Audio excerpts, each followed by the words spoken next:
It's the night of September 14th, 2025. Bright flames light up the sky in northwestern Russia.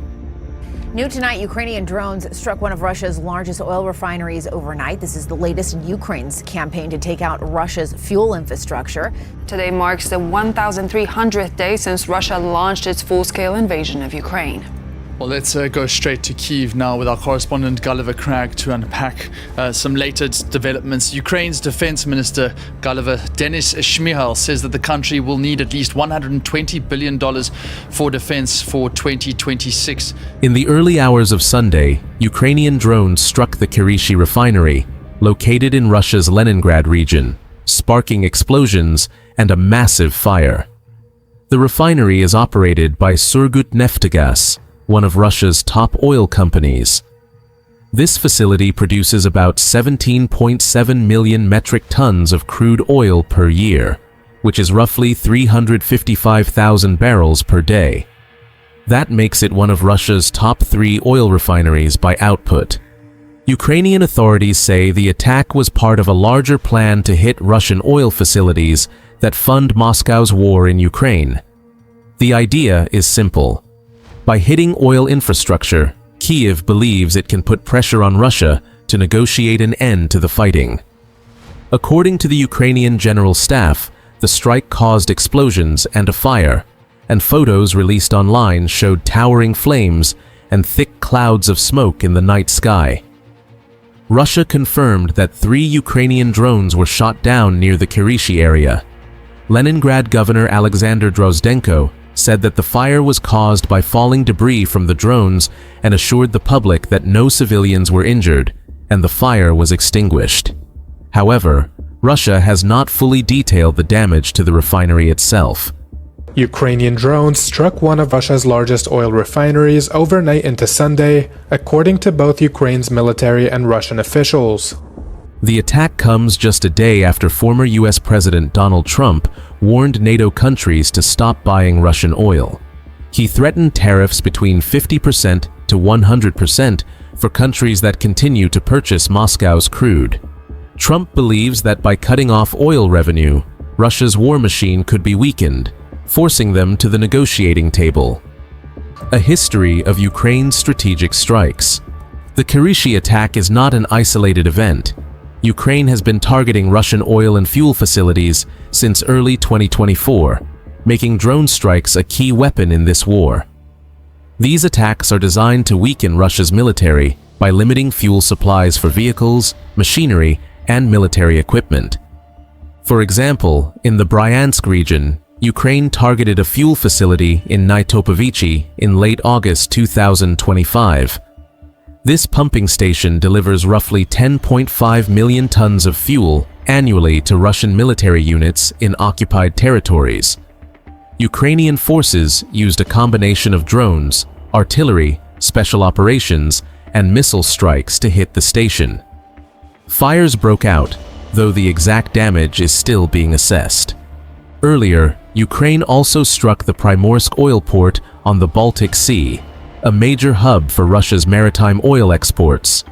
The port is the final stop of the Baltic pipeline system, which sends crude oil to global markets. During the attack, 28 drones were shot down, and fires broke out at vessels and pumping stations, although officials say no casualties or leaks occurred. Primorsk is also central to Russia's Shadow Fleet, a group of older tankers that bypass international sanctions. Ukraine's General Staff reported that these attacks are part of a broader campaign to hit infrastructure that delivers troops, fuel, and ammunition to the front lines. Russian media reports that as of August 2025, Ukrainian strikes had disabled 17% of Russia's oil refining capacity, equal to roughly 1.1 million barrels per day. How Ukraine's strikes are hitting Russia. Russia is normally one of the world's top oil exporters, second only to Saudi Arabia in terms of global output. But Ukrainian attacks, combined with a rise in seasonal demand, have caused gasoline shortages in multiple regions. Gas stations have run dry, motorists queue for hours, and prices have surged to record levels. For instance, Kinev, another major Russian refinery, processed 17.5 million tons of oil in 2024, producing 2 million tons of gasoline, 7.1 million tons of diesel, 6.1 million tons of fuel oil, and 600,000 tons of bitumen. Ukrainian drone attacks have forced Russia to pause gasoline exports, declaring a full ban until September 30th, 2025, and a partial ban until October 31, 2025. This move is meant to ensure domestic supply, but has also increased frustration among Russian drivers.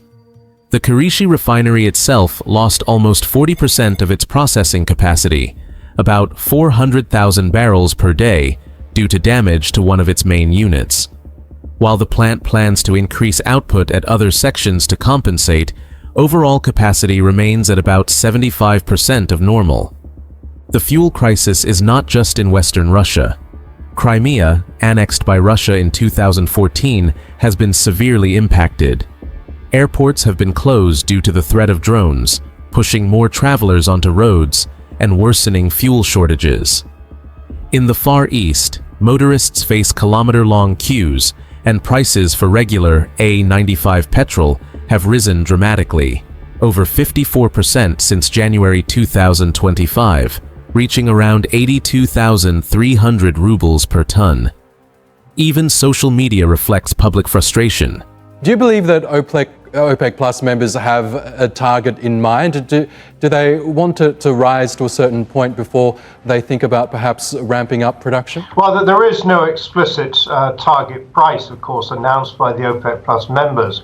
But I would think, based on their budgets and based on statements from various ministers over recent months, that they would not like to see the price fall below something like $65 a barrel. But on the other hand, if prices do start to rise into and through the 80s, they recognize that that is damaging to the global economy and the recovery from the pandemic. Ukraine's expanding reach and the global response. Ukrainian drone operations are not limited to oil refineries. Cross-border drone activity has caused concern across Europe. In July 2025, Russian drones entered Polish airspace, prompting NATO to scramble fighter jets. Similarly, in Romania, a low-flying Russian drone breached airspace during attacks on Ukrainian infrastructure. The NATO alliance has responded by launching the Eastern Sentry Initiative to strengthen defenses along its eastern flank. Denmark, France, Germany, and the UK are contributing military assets to this effort. U.S. Secretary of State Marco Rubio called the drone incursions unacceptable and dangerous. Well, there's still a lot of gathering happening. Irrespective, it shouldn't have happened. I don't think anybody's happy about it seeing happen. You saw NATO respond to it appropriately. We don't want to see it happen again. We think it's a unacceptable and unfortunate and dangerous development in this regard. I think it'll take a few more days for everybody to fully... The drones were intentionally launched. There's no doubt about the drones were intentionally launched. The question is whether the drones were targeted to go into Poland specifically. If that's the case, if the evidence leads us there, then obviously that'll be a highly escalatory move.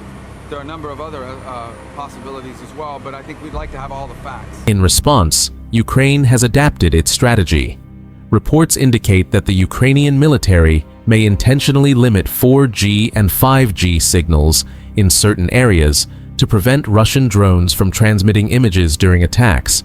This shows the sophistication of Ukraine's drone campaigns, which rely on disrupting Russian communications as well as physically hitting targets.